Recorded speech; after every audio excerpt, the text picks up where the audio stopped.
Hi, Tilty Carlson here. Gonna try something different on my channel for the first time today. As you know, I'm a fan of all things hard rock and heavy metal, and today we're gonna look at two albums from one of my favorite bands, the metal gods themselves from England, the mighty Judas Priest. Today, we are comparing two of Judas Priest's biggest albums, doing a track-by-track versus segment. This is going to be British Steel from 1980 versus Screaming for Vengeance from 1982. I have to consider the best two albums to come from the band, and track by track we're going to go through and choose a winner. Brief information on both albums. Again, British Steel came out in 1980, produced by Tom Allen, who also produced Screaming for Vengeance. The track list for the British Steel album is as follows: Rapid Fire, Metal Gods, Breaking the Law, Grinder, United, You Don't Have to Be Old to Be Wise, Live It After Midnight, The Rage, and Stealer.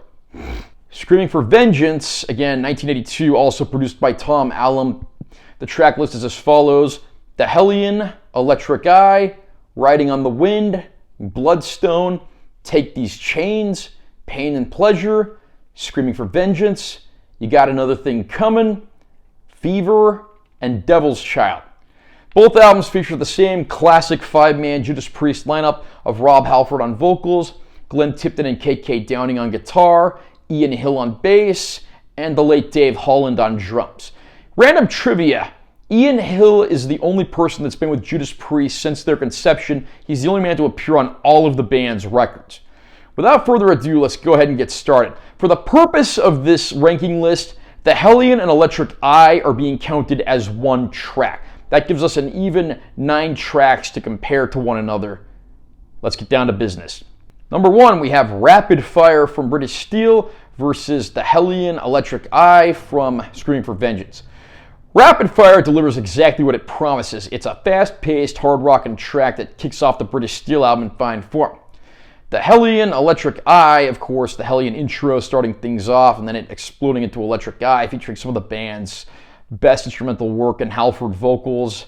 It's become a concert opener in many cases and is revered as one of Judas Priest's finest tracks, and with good reason. I love both of these songs, but the winner here is going to be The Hellion, Electric Eye. For number 2, we have Metal Gods versus Riding on the Wind. Metal Gods is pretty much the anthem that stands up and tells you who and what Judas Priest is all about, and it does it in fine form. Riding on the Wind is a fast-paced, frantic rocker, certainly a fine track from the Scream for Vengeance album, but this one has to go to the British Steel album, namely Metal Gods. It's a fantastic track that's basically the anthem that, once again, tells you who Judas Priest are and what they're all about, and it does that exceptionally well. Number 3, we have Breaking the Law versus Bloodstone. Breaking the Law is one of Judas Priest's biggest hits and best-known songs. The cries of "Breaking the what? Breaking the what?" are a staple at any Judas Priest concert. The song's under 3 minutes long, but it packs such an impact and it's so memorable. Bloodstone is actually a pretty solid track into its own right, but unfortunately, any track that goes up against Breaking the Law is going to lose. So, of course, Breaking the Law is the winner here. Another point for the British Steel album. At number 4, I have Grinder versus Take These Chains. Grinder is one of the many rockers on the British Steel album. Certainly a solid track unto its own right, but not one of the better tracks on the album.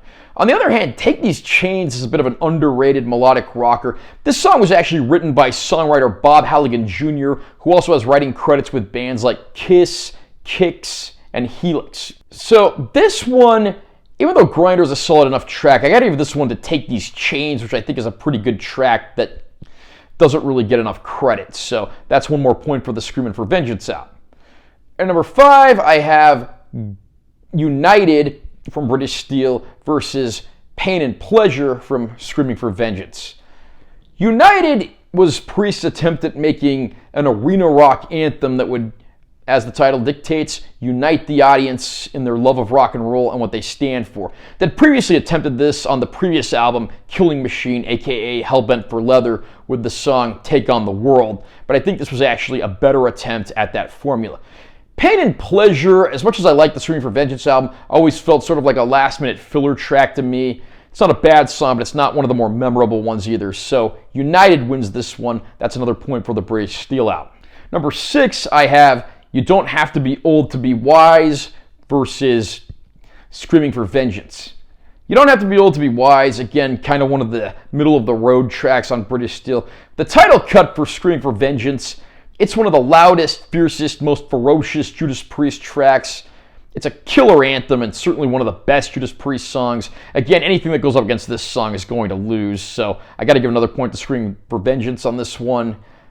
The title track is the winner here. At number 7, I have a showdown of the hits. We have Living After Midnight from British Steel versus You Got Another Thing Coming from Screaming for Vengeance. These are both huge hits, and it's kind of a funny coincidence these two ended up squaring off against each other in this showdown. Living After Midnight, one of the catchiest rock choruses in history. You Got Another Thing Coming, equally catchy. This is an extremely hard decision because both songs are landmark, bona fide classics that any hard rock or heavy metal fan is certainly fond of. I'm going to very narrowly give this one to You Got Another Thing Coming, just because I would say it's probably the bigger radio hit of the two, and it's the very first Judas Priest song I ever heard. If it wasn't for this song, I probably wouldn't be into the band like I am today. So again, very narrow victory there.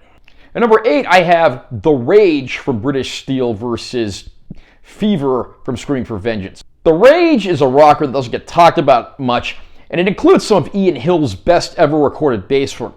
Fever is one of the slower, more melodic tracks on the Screaming for Vengeance album, and it does that exceptionally well, but I have to say, of these two tracks, The Rage certainly rocks harder, so that's the one that gets my vote here. And then we come down to the final two tracks on the album, Steeler on British Steel and Devil's Child on Screaming for Vengeance.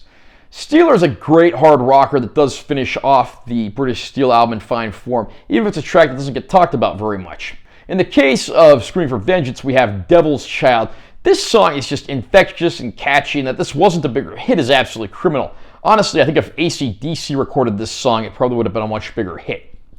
I like both of these songs, but I got to give this one to Devil's Child from Screaming for Vengeance. So what's the grand tally here? My selections for British Steel were Metal Gods, Breaking the Law, United, and The Rage. So that's 4 tracks that I chose from the British Steel album.